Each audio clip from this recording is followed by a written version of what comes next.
Welcome to another episode of Health Creators. This is Liv, and I'm joined here today by John Boghossian, founder and COO of Pangea Botanica, transforming the development of small molecules with the help of natural therapeutics. So John, when we talk about medicine today, we often are referring to Western medicine, but that's not the only kind of medicine there is. So why do you think this gap exists? Well, first of all, thanks a lot for having me on the podcast, Liv, and really looking forward to the conversation here today.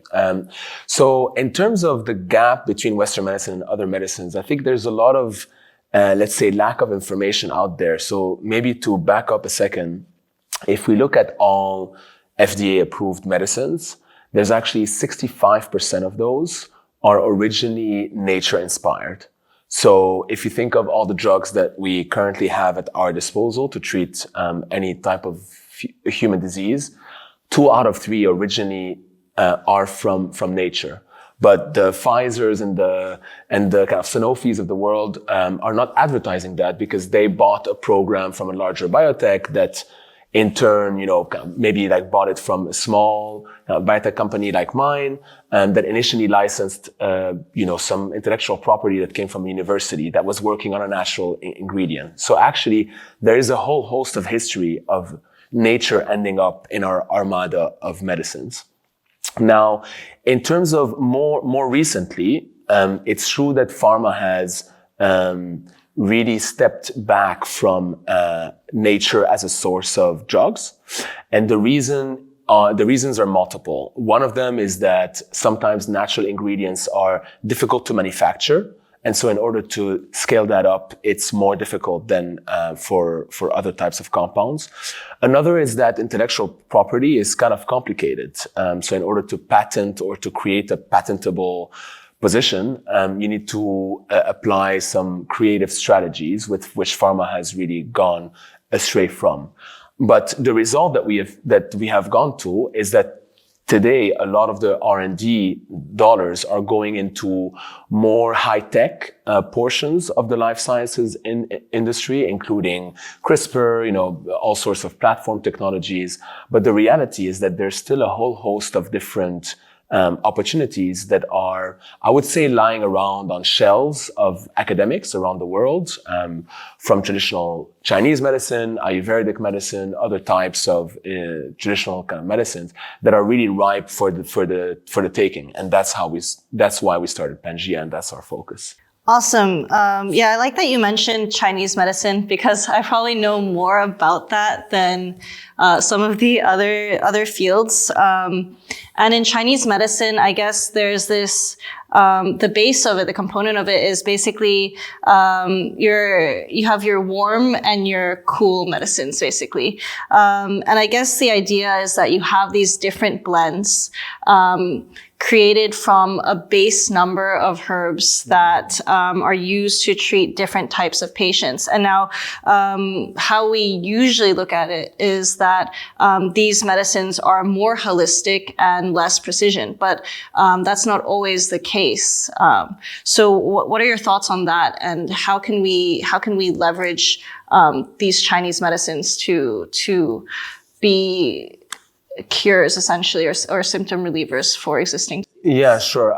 I think you're bringing up a good point. I'd say for us, we take a very much therapeutics approach to every problem. So the reality is that we're looking for a compound or a set of compounds that pharmacologically impacts a particular set of pathways that are involved in a human disease. And sometimes the pharmacological activity in a particular plant that has been used in traditional Chinese medicine, say, is just a single compound within the plant. Sometimes it's a blend of multiple kind of components of the plant.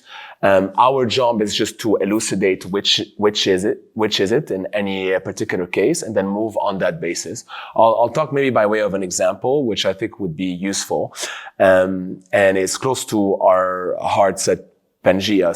And that's in the cognitive impairment space. So we had been looking for quite a while at cognitive impairment and how to reverse that in a variety of diseases, including like dementias and schizophrenias, etc. We stumbled upon a paper that eventually linked a particular receptor to a lot of different effects of many different drugs that lead to cognitive improvement. And when we looked, we screened the scientific literature, including traditional medicine, and we got a hit. There was a plant which is endemic of Indonesia and China, which is brewed into a tea. These are leaves that are brewed into a tea that people tend to give to help with people's dementias in the elderly. So upon looking at that actual set of papers, we eventually identified a single ingredient called 7,8-DHF. It's a complicated kind of chemical name, but it's just a manifestation for one particular compound. So this is a good example where just a single active or bioactive ingredient of a plant is actually responsible for the pharmacological effect that we observe in humans. In other cases, like with the cannabis plant, it might actually be a blend of multiple components like CBD and THC in that case that actually leads to the therapeutic outcome. So we need to discriminate on a case-by-case basis, if that makes sense. Interesting. So while other drug discovery companies might start, for example, with the receptor and then try to build a molecule on top, what you guys are essentially doing are looking for an indication, finding a symptom profile, and then kind of searching papers for a match on that symptom profile with natural molecules. That's a pretty good way to synthesize it. The way in which we operate is indeed starting from a place of knowledge. AKA, there is already some evidence of safety and an indication of efficacy in a human population, usually a traditional discovery by a set of peoples around the world to treat a particular set of symptoms. And it's from that we then derive what the compound is, as opposed to, as you said, the traditional, more modern drug development pathway, which is to look at a receptor involved in an illness and then to engineer a compound that neatly fits into the pocket of that receptor, for example. So we are kind of putting drug development, flipping it a little bit onto its head and starting from a place where we think that we can de-risk the likelihood of hitting kind of safety and an efficacy threshold that allows us to get into the clinic very fast. Because that essentially shortens the entire time frame, right? So is the idea that like even at discovery, you're already considering the clinical development stages? Absolutely. So maybe to back up one step, the three major let's say phases of drug discovery and drug development are discovery, then preclinical development, and then clinical development. Discovery is the period where indeed you are designing the compound with the objective being to have a lead molecule that really has the chemical and biological effect that you are expecting. The preclinical stage is essentially when you are testing this compound or set of compounds in animals to generate evidence of safety and also efficacy in animals. And then clinical development is that same process, but in humans. And so at Pangea, we sort of save time by not requiring the full length of the discovery stage. Sometimes we will optimize the compound from its naturally occurring molecule to optimize for pharmacological properties or to create a novel and stronger patent position. But we only then kind of plug in at the very last step of kind of discovery. So on average, we think that we can save between 3.5 and 4.5 years, depending on the case, over the entire, the typical time of clinical development, which is, between 10 and 15 years. So bringing it from 10 to 15 years down to that kind of 7-8 year mark. That's right. That's usually the objective. And that's not to say that, run of the mill drug development and drug discovery efforts are not worthwhile. It's just a little bit of a different model than the one that we have, where we try to shorten the path as much as possible and lower the cost by going straight into animal studies and into the clinic, and then making sure that we can deal with the risks that are inherent with this approach due to a playbook of strategies that we have developed over the years. Is that also the basis behind why it makes sense to acquire like more than just one assets? Yeah. So there's a number of reasons why we ended up structuring this way. One is that we're quite curious and we're very excited about a lot of different things, and we did not want to put ourselves into a box of a particular set of diseases that we were going to go after. Most small biotech companies that you'll encounter will, focus on a particular mechanism of action and associated set of diseases and just really specialize in that. What we believe very strongly is that because the chemical diversity of the kingdoms of nature is so large, the likelihood that we are to find potential leads for a variety of different illnesses is quite large. So at Pangea level, we just do a lot of different project incubation and scouting for opportunities. And then we just go where the science leads us. So if there is a particular compound that might be helpful in a neuropsychiatric disorder, for example, we might have one project and program dedicated to that. If we find another that might be helpful in a particular kind of cancer, then we'll also have a separate one for that. And the idea is that the early stage steps that are needed to really assess the viability of the project in terms of the likelihood of success of a drug development endeavor in that area, and some of the steps that are needed early on, like filing patents, creating novel derivatives through medicinal chemistry, all of those are kind of the same. So we applied that, I would say, cookie cutter approach to a number of different projects, and then only promote the more kind of successful ones. And the idea is to indeed, as you said, build a portfolio of drug development programs so that we also can hover up one level above the binary risk associated with any one of those programs, so that in totality, we have a portfolio that will have a bell curve of success rates, and that hopefully,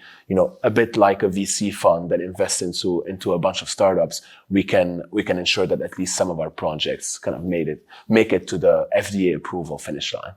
And is part of this model also looking at where else you can purpose these molecules? Yes. In general, I would say that every single one of our programs needs to not be a one-trick pony. So within a particular plant, say, there might be a number of different compounds. What we will do within the first year is try to find what's called a lead asset for a lead indication. So this is the compound within the plant or the derivative thereof that is most likely to be responsible for the pharmacological effect that we observe, either in animals or in humans, or in both. And then match that with the most scientifically and commercially sound illness to go after. Once we have that pairing, we then go straight into studies as fast as possible with that compound, while simultaneously thinking about other potential uses, either of this compound or related compounds in that chemical space. And that then becomes our pipeline for that program. So every program will have a lead asset and then a set of pipeline assets. And then that constitutes one program. And we currently have 4 of those within Pangea. And what is like the kind of critical number you need to hit in terms of number of programs? Oh, that's a question I wish I had the answer to today. Our objective is to incubate and start at least 2 of these programs every year. If you think about the average number of years that it will take, say, to take back your example from earlier, the roughly like 7 to 10 years of the shortened time to a regulatory approval in our case. If we want to have, 1 regulatory approval per year, we need to at least start, a bunch of them every year. And we believe that within 5 years' time, if we manage to start between 2 and 3 per year, we will have a decent enough portfolio that we have a high chance of actually hitting an approval by the end of that period. But it's, more textbook or the more pragmatic answer to this question would be we are not supply constrained in terms of opportunities. There is way more opportunities out there than the ones that we can actually scrutinize at any one point in time right now. So if I had the ability to raise even larger sums of money, I would just be able to focus on even more projects. Awesome. And Pangea started 2 years ago now? That's right. And this was off the back of Compass, right? Ish. Would you call it a spin out from Compass? And just for context to the audience, I know John from way back. I think I met you when I was first an intern at Compass. And I remember thinking like, you're probably one of the smartest people I've ever met at the time because it would be like, wow, this guy graduated from MIT. He did a Harvard MBA. Did you work at Goldman as well? No, that's my co-founder. But yeah, I mean, it's clear that I was as a young soon to be graduate from the university, you were unduly impressed because I'm not one of the smart guys in the room in general. So I'll just say that. But you're right. There is some joint history with Compass, and for the audience, Compass is short for Compass Pathways. There are multiple compasses out there. I realized after we went public, we are the Compass Pathways that essentially developed psilocybin, which is an active ingredient of so-called magic mushrooms for the treatment of various mental health illnesses, including hard-to-treat depression. And it's in that context that we indeed met. You had done an internship, which was great, actually, a few years back now. And at that time, I joined post MBA, wanting to build a company from scratch. And here was a company that was really looking to move the needle when it comes to the paradigm of how we treat mental health. We actually struggled quite a bit in the early years to raise money when we were telling investors that we wanted to administer a high dose psychedelic to patients that were suffering with depression. It was a pretty tall order for a venture capitalist to really believe at the time. And we indeed made a lot of progress. We ran a really large phase 2 study, which was quite successful. And the company was lucky enough to go public on the NASDAQ in September 2020. And shortly after that, I decided to leave to go back to early stage company building, which is what I had enjoyed most. But there isn't any relationship between the two entities other than a couple of my co-founders and I are people that also participated in the building of Compass Pathways.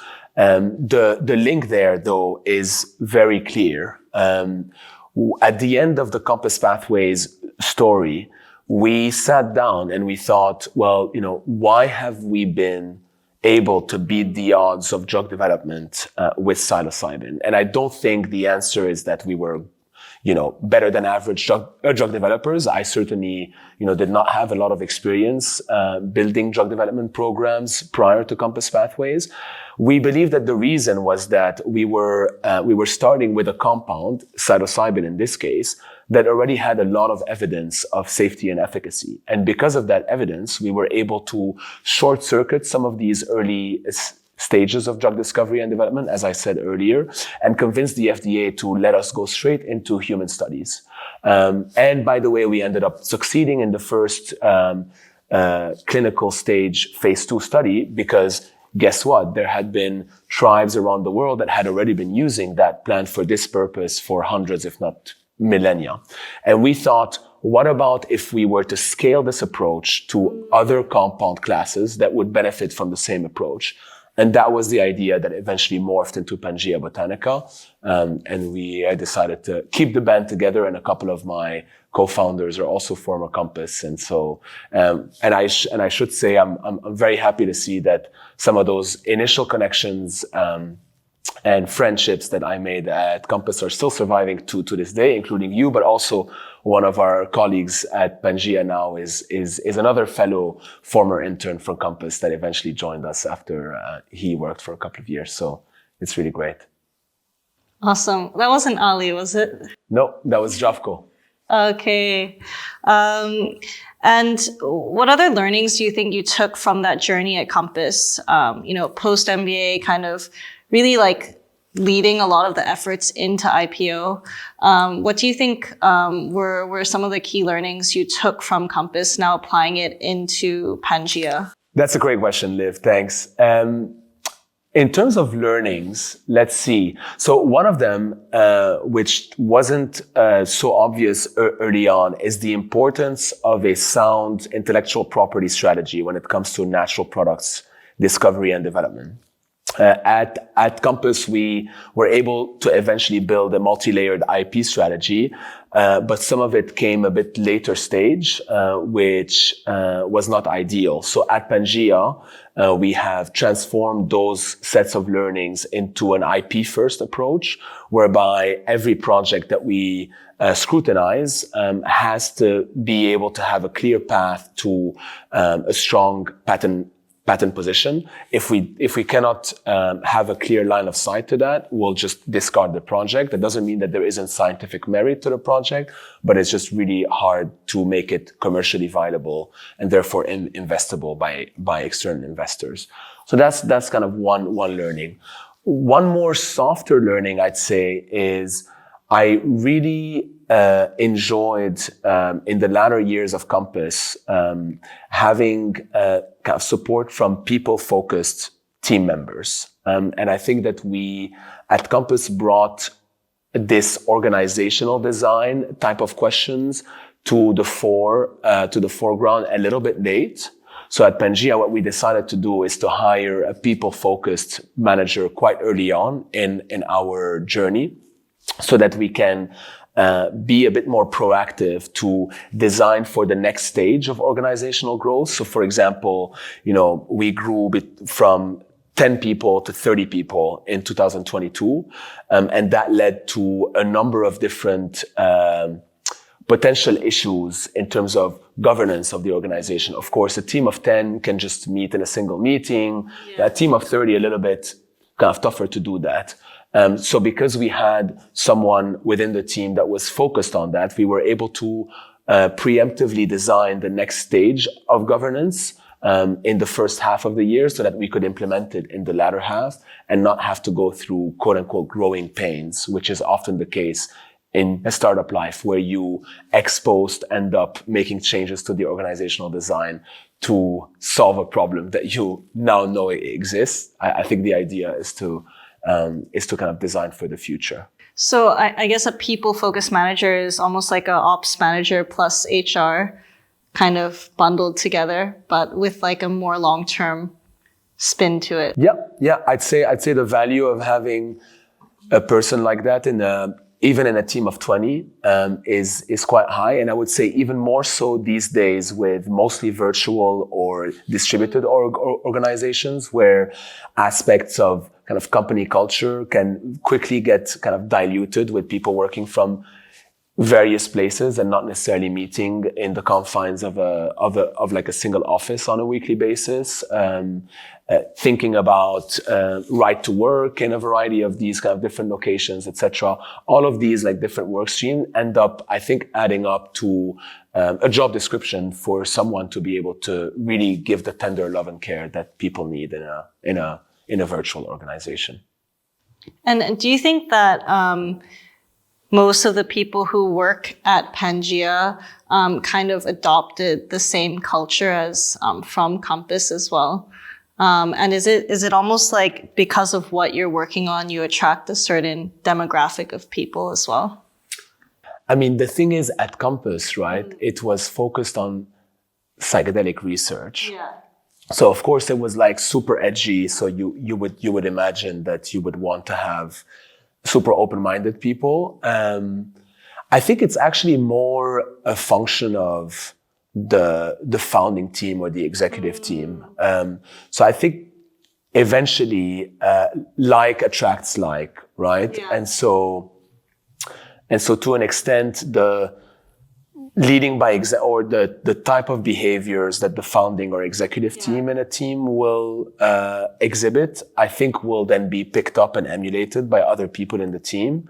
And then you layer on top of that the fact that for a significant number of people in the team, especially in the early days, it was mostly people that had already worked with us prior and kind of decided to work with us again. And so to an extent, it was, us building our own tribe, which of course then builds, kind of similar people profiles. And we have since, tried to kind of resist that bias a little bit, right? Because otherwise you risk being in an echo chamber of people that think and feel kind of similarly. And then you just are more prone to making mistakes because everybody is speaking in the same way or likely to have the same opinion.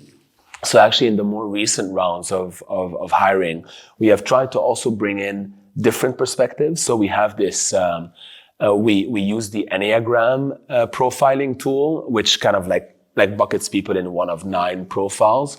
So we are... Is that what we did with the colors? Yeah, so that was another one. That was an insights discovery. So that was the blue, green, yellow, and red view of the world. I think a lot of these tools are kind of coming at psychometric profiling in a similar way. They just have a different way to brand it.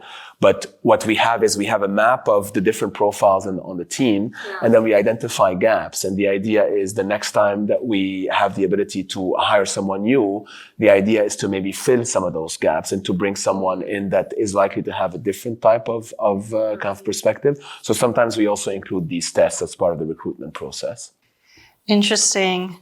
But from your experience of doing this now quite a few times, do you find it's easier or do you find it's more effective to just bring people in the beginning, like first 10 hires? Would you source applicants from outside, or do you think internal network first 10 hires? So first off, it's only the second time that I do this. So it's not like I'm a repeat serial founder being able to talk through a lot of different data points. But from the ones that I've seen, I think there is value, yes, in being able to trust those early employees quite highly, and relying on people that you already know or you have worked with before it simply increases the likelihood of that being the case. That said, we also went outward with our recruitment efforts, even for the 10 first employees, simply because we did not necessarily have access to all the different skill sets that we thought were really important for Pangea. For example, our chief IP officer was not someone that we knew before.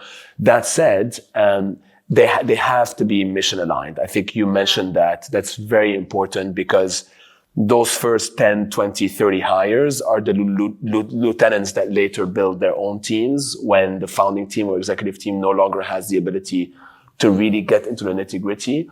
So you want people that are mission aligned. And so what we ended up doing is to look at other precedents of companies that have succeeded in natural compounds-based drug discovery and development. And we ended up finding one of them called GW Pharma, which has successfully developed 2 FDA-approved products based on the cannabis plant. And after their exit to a large US company called Jazz Pharma, we were able to entice their head of IP to join us as chief IP officer. And so I think there's a couple of stories like that where you have to find mission-aligned people for that first crew. So it's interesting that you mentioned this idea of that you're not a serial entrepreneur yet because you're on your second company. But how I see Pangea is almost like you get infinite number of companies to start this with, because when you're acquiring assets, they're not just product off the shelf. You have to build teams around them. So what are your thoughts on that? And is it exciting for you to be able to then apply these learnings like many more? Yeah. Thanks for the question, because that's actually quite inherent to the model that we have. So it's very much by design that we made Pangea Botanica agnostic to the therapeutic area or type of illness. The only common thread has to be that there is some level of evidence that already exists out there for us to latch onto. And indeed, that means that we can do it over and over again for a number of different assets that then become programs, that then become teams, as you've said. Very much at the highest level, the Pangea culture is one. And everyone our team is driven by the same objective, which is to advance human health through the development of therapeutics from nature.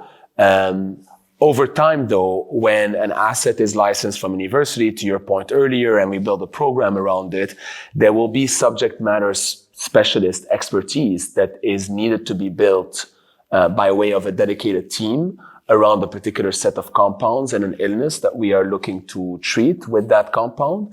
And that might later on lead to, an own kind of subculture, or if we then partner that program with a pharmaceutical company or do something else, it might become its own kind of culture. So I'm very much excited, for example, to currently lead as its CEO our first program, Hekana Health, which is also its own company, where we have also raised a seed round of 10 million in the last 18 months. And there we have already started to build that independent management team that really has a lot of expertise in that particular niche area. And we hope to be able to do that for each of our programs over time. And what's the end goal with Pangea? What is the impact you want to leave on the world? That's a great question, Liv. The question of impact was one that we thought about very deeply when we started the company.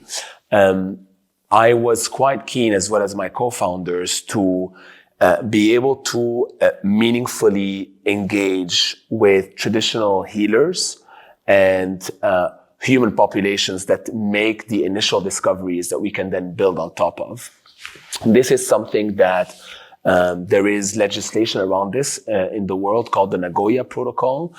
The way that we try to do this and to create impact, long-term impact, is every time that there is a compound class that might be helpful to treat a particular illness, if we can trace that compound back to a particular set of communities that have discovered it and used it, like in Kana Health, there is the San people in modern day South Africa that have been using the Kana plant for medicinal purposes for hundreds of years. What we have done there is we have signed what's called a benefit sharing agreement, which, as its name suggests, shares the benefits of the drug development program with the San.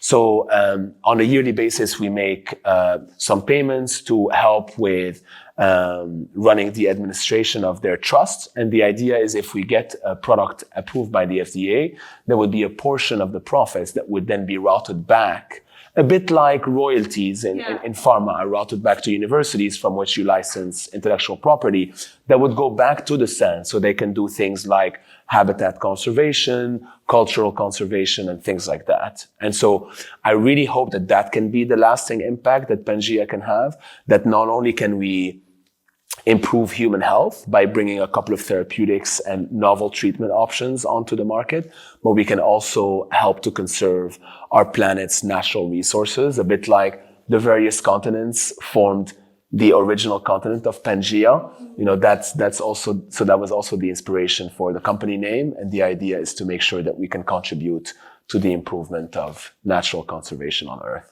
I love that. I didn't know that. I actually didn't know that. So that's awesome. It's almost like you have these creators and they don't really have a platform for their creation. And this is like a way of... Beautiful way to put it back to creators. I think that's right. You know, there are so many different university professors, scientific co-founders that have stumbled upon, you know, real innovation, but don't necessarily have the tools to translate it into a proper drug development program. And that's what Pangea is for. And I hope that we can be a substrate so that many creators join us over the years so that we can advance human health together.